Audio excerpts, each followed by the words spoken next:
కానీ కొంతమంది రాజకీయ కుట్రలు నాపై దాడి చేశారనేది అభినయ్ దర్శన్ మాట. సో మీ రియాక్షన్ ఏంటి? ఇది ఎలా జరిగింది అనుకుంటున్నారు? ఇది జెన్యూన్ అనే అనుకుంటున్నారా? ఆర్టీవీ యాజమాన్యానికి నమస్కారాలు. నిజంగా నిన్న సాయంత్రము 6 గంటల ప్రాంతంలో అభినయ్ దర్శన్ అనే ఒక పాస్టర్ గారి మీద దాడి జరిగిందని చెప్పేసి సోషల్ మీడియాలో వార్తలు రావడాన్ని, తర్వాత మీడియాలలో ఆర్టీవీలో కూడా నేను చూడడం జరిగింది. సో దాన్ని ఒకవేళ నేను చూసిన కోణంలో ఇది 3వ డ్రామా. నేను కుల్లా చెప్తుంది ఏంటంటే, గతంలో 2 డ్రామాలు ఎవరైతే సోషల్ మీడియాలో ఈ యొక్క వీడియోల్ని పోస్ట్ చేసిన వాళ్ళు కానీ మీడియాలలో మెయిన్ మీడియాలలో పోస్ట్ చేసిన వాళ్ళకు 1-2 డ్రామాలు తెలియదు. డబ్బు కోసం అతను చేస్తే ఇది 3వ డ్రామా. కానీ అంటే గతంలో కూడా ఈ రకమైన అటాకులు జరిగినాయి ఆయన పైన. గతంలో కూడా అంటే గతంలో ఇతను ఏమిటి అని అంటే, అసలు ఇతని ప్రస్థానము నేను నిన్న ఆలోచన చేస్తే, ఒకప్పుడు గతంలో సినిమా హీరో, ఇప్పుడు క్రీస్తు సైనికుడు అని చెప్పేసి పోస్టర్లు వేసుకునేవాడు. నిజంగానే సినిమా హీరో అంటే ఏంది అని అనుకున్నా కానీ నమ్మలేకపోయాను. కానీ ఈ రోజు నిన్న కట్టించిన రసవత్తరమైన ఆ నటన మాత్రము నిజంగా నటుడు అనిపించుకున్నాడు. సో ఈ డ్రామాలో ఎక్కడ కూడా గాయాలు ఉండవు, ఎక్కడ కూడా మన పైన అంత రక్తం మరకలు ఉన్నాయి, రక్తం కొట్టుమిట్టాడుతున్నారు ఆయన. మీరు గాయాలు లేవని ఎట్లా అంటారు? అవునండి, అది ఆ గాయాలు ఉన్న దగ్గర నిజంగా మరి రక్తాలు నిజంగా తలలో నుంచి బ్లీడింగ్ అవుతున్నట్టులే అతను ఎత్తుకొని పోతున్న దగ్గర తలలో ఉన్న బ్లీడింగ్ అవుతుంది. ఆ యొక్క ప్లేస్ లో మరి రక్తం లేదంటే ఇప్పుడు గాయాలు లేవంట. అక్కడ పట్టుకొని వచ్చేటప్పుడు మాత్రం విపరీతమైన గాయాలు ఉన్నాయి, ఇప్పుడు చూస్తే మాత్రము గాయాలు లేవు. ఇదో మీరు చూస్తుండొచ్చు. ఇది మాత్రము మీకు తెలియని అభినయ్ దర్శన్. మరి విగ్గు మాత్రం తెగిపోలేదు, ఇది విగ్గు పెట్టుకుంది. మరి గాయాలు ఇట్లా విగ్గు మీదకెళ్ళి రక్తం ఎట్లొచ్చింది? మరి విగ్గు లేకుండా ఉన్న ఈ మనిషి మీ ఛానల్లో కూడా గుర్తుపట్టారు. సో మరి ఇక్కడ గాయాలల్లో మరి రక్తం కనిపించింది కదా, మరి తల మీద గాయాలు లేవని అంటున్నారు. ఇప్పుడు అక్కడ మనకు తెలిసిన వాళ్ళు కూడా కొందరు వెళ్ళారు, తొడ దగ్గర 3 కుట్లు పడ్డాయి అని చెప్పేసి. మరి ఆయననే కావాలని వేయించుకున్నాడా అని చెప్పేసి అనుమానాలు. నిజంగా గనక దాడి జరిగితే 100%. ఇప్పుడు ఆయనకి నిజంగా అంత అవసరం ఉందంటారా? ఆయన కారును పూర్తిగా ధ్వంసం చేసుకొని బీరు సీసాలతో ఆయన పొడిపించుకొని ఒక డ్రామా చేసి ఇదంతా అవసరం ఉందంటారా? అంటే మీ అనుమానం ఏంది? అంతగానం చేయాల్సిన అవసరం ఏమొచ్చింది? అయితే ఫోన్ పే, గూగుల్ పే పెట్టుకుంటాడండి. 10 రూపాయల నుంచి మొదలు పెట్టిండు, వర్కౌట్ కాలేదు. 100 రూపాయలు పెంచిండు. ఇప్పుడు 100 రూపాయలలో కూడా అనుకున్న అమౌంట్ రావట్లేదు. సో దానికోసం ఏం చేస్తుండంటే, ఈయన సంవత్సరానికి ఒకసారి ఇట్లాంటి డ్రామా ఆడతాడు. ఇది నేను చూసిన దాంట్లో ఈ డ్రామాలో ఏం చేస్తాడంటే, కారు యాక్సిడెంట్ అయిపోయిందని చెప్పేసి ఇంతకుముందు గతంలో ఇదే కారు నేను మీకు పంపించాను అనుకుంటా, వీళ్ళ ఫాదర్ కూడా ఉంటాడు. ఇదే కారు చూడండి, ఇది ఎస్సీ కార్పొరేషన్ లో తీసుకున్న కారు. సో దీని మీద ఈఎంఐలు కూడా చాలా బోలెడు ఉంటాయి. సో ఇదే కారు యాక్సిడెంట్ అవుతుంది, బయట పెట్టేస్తాడు. నేను ఇట్లా సువార్త సభలకు వెళ్ళేసి వస్తుంటుంటే భయంకరమైన యాక్సిడెంట్ జరిగింది, అభినయ్ దర్శన్ ఆరోగ్యం కోసం ప్రార్థించండి అని ఒక టైటిల్ పెడతాడు, కింద ఫోన్ పే నెంబర్ పెడతాడు. ఇది ఇతను చేసేది. గతంలో కూడా మొదటి డ్రామా చెప్తున్నాను వినండి. 2021లో నాకు ఆ విషయం సొంతంగా వాళ్ళ మొదటి భార్య సుష్మా దర్శన్ గారు చెప్పిన విషయం ఏంటంటే, ఆ రోజు మీటింగ్ అని చెప్పేసి వెళ్ళి జగ్గాయిపేటలో వేరే ఒక అమ్మాయిని తగులుకున్న తర్వాత అక్కడ ఒక ప్రముఖ ఎమ్మెల్యే గారికి ఈ అమ్మాయి వాళ్ళ ఫాదర్ క్లోజ్ ఫ్రెండ్.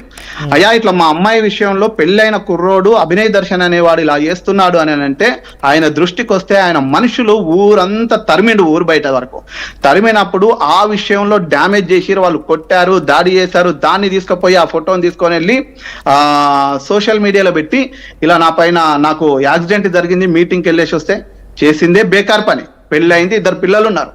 సో ఆ భార్యని వదిలిపెట్టి ఇంకొక అమ్మాయిని వేసుకొని పోవడం కోసం ఉన్నప్పుడు జగ్గాయిపేట ఎమ్మెల్యే గారు, ఇది అవునా కాదా, 2021, 22, 23లో 22లో ఉన్న ఎమ్మెల్యే, అప్పుడున్న ఆయన ఇప్పుడున్న ఆయన ఒకటేనా అనేది కనుక్కోండి, ఉదయ్ భాన్ గారు. సో నిజమేనా కాదా అని చెప్పేసి కనుక్కోండి. సో ఆ విషయంలో జరిగిన ఆ సంఘటనను తీసుకొని వెళ్ళి సోషల్ మీడియాలో పెట్టి ప్రార్థనకి వెళ్ళేసి వస్తే ఇది జరిగింది అని చెప్పేసి డబ్బులు కలెక్ట్ చేసిండు. అది ఆ సంఘటనని తెలుసుకోకుండా ఒక ప్రముఖ తెలంగాణ ప్రాంతంలో ఉన్న ఒక డాడీ, బెల్లంపల్లి ప్రవీణ్ డాడీ అనేట ఆయన అందరు జాతకాలు చెప్తాడు. ఫ్యాన్ తిరిగేది చెప్తాడు, ఫ్లవర్ వెలిగేది చెప్తాడు, వికసించేది చెప్తాడు, కారు ఆగిపోయేది చెప్పే ప్రవచనాలు, అంటే ఈ జరగబోయేటి చెప్పే ఈయన వీడు ఫేకా లేకుంటే ఏంటి అని చెప్పకుండా ₹1,00,000 పంపించిందండి. స్వయంగా వాళ్ళ భార్య చెప్పింది, అభినయ్ దర్శన్ వాళ్ళ భార్య చెప్పింది, ఉన్నాయి రికార్డ్స్. అది అవునో కాదో పెట్టమని నా దగ్గర ఉన్న రికార్డులు. నేను గతంలో 2021లో కూడా ఇతను చేస్తున్న ఆడపిల్లల్ని ప్రేయర్ కానీ వెళ్తాడు, వాళ్ళని ట్రాప్ చేస్తాడు. స్వయంగా ఏబిఎన్ లో కూడా వచ్చింది, నా ఛానల్లో కూడా నేను మీకు ఇందాక పంపించాను. వాళ్ళ భార్య చెప్తుంది ఇతను ఉమెనైజర్, ఆడవాళ్ళ పిచ్చుంది అని చెప్పిందండి స్వయంగా. ఆ తర్వాత ఇదొక డ్రామానా? అది ఆ యాక్సిడెంట్ కాకుండా ఎవరో తరిమితే కొట్టేస్తే దాని డ్రామా కింద అదో డ్రామా అయింది. ఆ తర్వాత ఎవరైతే సుప్రియ అనే ఒక అమ్మాయిని విజయనగరం ప్రాంతానికి వెళ్ళిపోయిండు, విజయనగరం ప్రాంతంలో ఉన్న ప్రజలారా రండి, ఇదొక పోస్టర్ వేసుకున్నప్పుడు ఏందనంటే విజయనగరం చేరిన అభినయ్ దర్శన్ గారు గొప్ప రక్షణ కొరకు ప్రార్థించండి, దైవజనులు అభినయ్ దర్శన్ గారు కడపలో పుట్టి పెరిగిండు, ఇప్పుడు విజయనగరం వచ్చిండు, రండి నాతో పాటు యూత్ అంటుండు. ఏం చేసిండు తెలుసా? అక్కడ పాస్టర్ గారు కూతుర్ని లేపుకొని వచ్చిండు. ఆ వీడియో నేను చేసిన. నన్ను వాళ్ళ తండ్రి, ఆయన, ఒక భార్య, 2 పిల్లలున్న బిడ్డను 75-80 వేలు గవర్నమెంట్ ఎంప్లాయ్ ఆమె, వాళ్ళ మొదటి భార్య, ఆమెను వదిలేసి ఈ అమ్మాయిని తీసుకొని మొన్నటి వరకు 2 నెలల క్రితం మీరు గతంలో కూడా మీరు చూశారనుకుంటా, వీళ్ళిద్దరు కలిసే పాదయాత్రలు మొదలు పెట్టింది, వీళ్ళిద్దరు కలిసే పార్టీ అని చెప్పేసి తిరిగింది. ఇప్పుడు పార్టీలో మొన్న ఎప్పుడైతే తెలంగాణలో జూబ్లీహిల్స్ ఎలక్షన్ లో పోటీ చేస్తే రిజెక్ట్ అయింది. ఎందుకు అనంటే మొదటి భార్యకు విడాకులు కాలేదు, అందులో ఏదేదో రాసిందని చెప్పేసి అప్డేట్ ని రిజెక్ట్ చేసిరని తెలిసింది. తీరా ఇప్పుడు మొదటి భార్య ఉంటేనే నెక్స్ట్ నేను ఎలక్షన్ లో ఏదైనా డ్రామా ఆడితే నడుస్తుంది అని చెప్పేసి కాల్లో ఎల్లో పట్టుకొని ఈ అమ్మాయిని పంపించేసిన అని చెప్పేసి ఈ అమ్మాయిని పెళ్లి చేసుకున్నారు. ఎక్కడ పెళ్లి చేసుకుంటారు, పంపించిండో తెలియదు. నిల్రాజ్ గారు, 2 వివాహాలైనా 2 భార్యలు ఉన్నారా? ఏంటండి? 2 వివాహాలైనా 2 భార్యలు ఉన్నారా? అవును, అఫీషియల్ గా అయితే 2. సో మొన్నటి వరకు కూడా టీవీ ఇంటర్వ్యూలలో కూడా మీ అందరికి కూడా చెప్పిండు, అవును నా భార్య మాకు ఆర్థిక సమస్యలతో మేము విడిపోయినాం, గొడవ పెట్టుకున్నాం, గొడవ అయింది, ఆమె ఇష్టానుసారంగా నా ఇష్టానుసారంగానే విడిపోయినాం అని చెప్పేసి అంటుండు. మరి ఈ అమ్మాయిని ఇప్పుడు ఏం చేసిండో కూడా తెలుస్తలేదు. సో ఇప్పుడు ఇక్కడ జరిగినటువంటి దాడికి మీరు గతంలో చెప్పినటువంటి అంశాలు ఏమైనా లింక్ అప్ అయింది అంటే దానిలాగానే మళ్ళీ సేమ్ డ్రామా చేస్తున్నారు అంటున్నారా? Same phone pay, Google pay number, కొంచెం ఎక్కువ అమౌంట్ అవసరం ఉంది, నా దగ్గర ఒక రికార్డు వచ్చింది కాబట్టి వాళ్ళ భార్య ఏమంటుందంటే నువ్వేమన్నా కానీ నాకు డబ్బులు కావాలి, అప్పులు చేసిపోయిన పెద్ద మీటింగ్లు పెడదామని చెప్పేసి 40-45 లక్షలు అప్పులు చేసిండు. ఆ అమ్మాయి మీద అప్పులు వేసేసి వెళ్ళిపోయిండు. సో ఆ అమ్మాయి 2 పిల్లల్ని పట్టుకొని ఆ వచ్చే జీతం కూడా సరిపోక నరకం చూస్తుంది. కానీ నువ్వేమైనా కానీ డబ్బులు తీసుకొని రావాలి, దశం భాగాలు ఇంకోటో ఏదైనా కానీ డబ్బులు కావాలా అనే టార్గెట్ పెట్టింది ఆమె ఆడియోలు ఉన్నాయి, స్పష్టంగా వచ్చినాయి. ఒకసారి మీ వర్షన్ ఏంటంటే మనం పబ్లిక్ కాల్స్ కూడా తీసుకుంటున్నాం, కొన్ని పబ్లిక్ కాల్స్ కూడా యాక్టివేట్ చేస్తాను.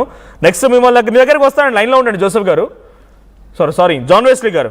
సో ఇంకొక కాలర్ ఉన్నారు, పిసిఆర్ పూర్ణచందర్ కాలర్ ఉన్నారు. పూర్ణచందర్ గారు నమస్తే. పూర్ణచందర్ గారు నమస్తే అండి. నమస్తే, మాట్లాడండి. హలో, మాట్లాడండి, వినిపిస్తోంది, మాట్లాడండి. వినిపిస్తుందా? అది ఇప్పుడు పాస్ట్ అభినయ్ దర్శన్ మీద దాడి జరిగిందని చెప్పేసి ఓకే, అదేదో న్యూస్ సర్క్యులేట్ అవుతా ఉంది, అదేదో 2 లీటర్ల వరకు రక్తస్రావం కూడా అయినట్టు మన వీడియోలలో చూస్తా ఉన్నాం. అయితే హాస్పిటల్లోకి వెళ్ళిన తర్వాత ఆయన ఒంటి మీద ఉన్న గాయాల్ని చూస్తే లీటర్ రక్తం పోయేంత సీన్ లేదనిపిస్తా ఉంది. ఎందుకంటే ఇంకొక విషయం ఏంటంటే, నేను పేజ్ చెప్తా, ఒక్క నిమిషం. వీళ్ళు ఏదో మాట్లాడుతూ ఉన్నారు, ఏదో హిందువులు అంటే మేము మాట్లాడకపోతాం కానీ దీనిలో హిందువుల్ని టార్గెట్ చేసి మతోన్మాదుల వల్ల ఇలా అయింది అని చెప్పేసి మాట్లాడుతూ ఉన్నారు. జాన్ సురేష్ అనే ఒక ఇన్స్టాగ్రామ్ పేజీలో వాళ్ళు అప్లోడ్ చేసినప్పుడు ఆ లెఫ్ట్ హ్యాండ్ కి పట్టి లేదు. మీరు ఆర్టీవీ ప్రతినిధి ఒకరు ఆయన దగ్గరికి వెళ్ళి బైక్ తీసుకోవడానికి వెళ్ళినప్పుడు ఆ లెఫ్ట్ హ్యాండ్ కి పట్టి వచ్చింది. అది ఎలా వచ్చింది? ఓకే, అంటే వేరే ఒక పాస్టర్ చేసిన వీడియోలో లెఫ్ట్ హ్యాండ్ కి పట్టి లేదు, ఇప్పుడు మేము మా ప్రతినిధి వెళ్ళినటువంటి వీడియోలో లెఫ్ట్ హ్యాండ్ కి పట్టి ఉంది. అది ఎలా వచ్చింది? ఓకే, అది ఎలా వచ్చింది? ఆ ఒంటి మీద ఉన్న గాయాలు ఇప్పుడు అక్కడ ఏదైతే పట్టేసిలో స్టిచెస్ పడితే ఆయన ఏమంటున్నంటే బీర్సీత బట్టి నన్ను పొడిచిల్లు అని చెప్పేసి అంటా ఉన్నారు. వీపులో అక్కడ ఇక్కడ పొడిచిన మరి ఆ గాయాలు ఇవి. ఇప్పుడు నువ్వు ఎక్స్పోర్ట్ చేస్తే నీ మీద నిజంగా దాడి జరిగితే ప్రతిదీ బయట పెట్టాలి. ఒకవేళ స్టిచెస్ చేసింది అనుకో, అదంతా వీడియో రికార్డ్ జరిగింది కదా, ఇంత డ్రామా ఎట్లా అనుకుంటున్నారు? వీడియో రికార్డింగ్ జరిగింది కదా. ఇప్పుడు నేను కూడా ఒక వీడియో చేస్తానండి. ఇప్పుడు సినిమాలలో జరిగే ఫైట్స్ అన్ని కూడా రియలిస్టిక్ గానే ఉంటాయి. ఇప్పుడు నేను ఏమంటున్నా అంటే జనాల్ని అట్లా చేయొచ్చు, మనం అనుకుంటే చేయొచ్చు, కానీ ఏంటంటే ఎండ్ ఆఫ్ ద డే ఇప్పుడు ఈయనకి నిజంగా అలాంటి అన్యాయం జరిగితే ఎవరన్నా హత్యాయత్నం చేస్తే అది ఖచ్చితంగా తప్పు, అది ఖచ్చితంగా తప్పు, అది మనం అందరం ఖండించాలి, అవసరం ఉంది.